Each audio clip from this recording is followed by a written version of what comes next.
অনিক অনিক তুমি তুমি আমার বাড়িতে এখনই চলে এসো প্লিজ, আর দেরি করো না, আমার তোমাকে খুব দরকার।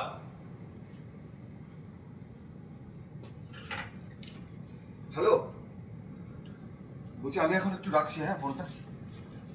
না না, তোমার কথা হচ্ছে হ্যাঁ হ্যাঁ, আমি তোমাকে একটু পরে কল করছি। হবে না, আবার যেতে হবে, টাইমিং মিলবে না। এইভাবে আসতে বলছি কেন অনিক, তুমি বুঝতে পারছো না? কাল রাতে আনন্দি এসেছিল, আমি চেপে ধরেছিলাম ওকে, নিজের হাতে চেপে ধরেছিলাম। সবটা হয়েছে অনিক, এই ঘরে তোমাদের কোমায় থাকা আনন্দি মেঝেতে বসেছিল, নড়তে পারছিল না।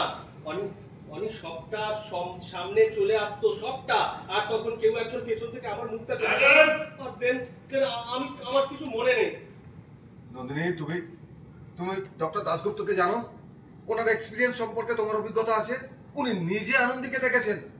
তারপরে তারপরে তোমার এই সমস্ত কথা শুনতে হবে? এই তুমি রাখো তো, রাখো ফোনটা। চা জলখাবারটা কে এবে? বিজয়, বিজয়, শোন শোন, কি উল্টো পাল্টা কথা বলছে নন্দিনী বলতো? আনন্দিনী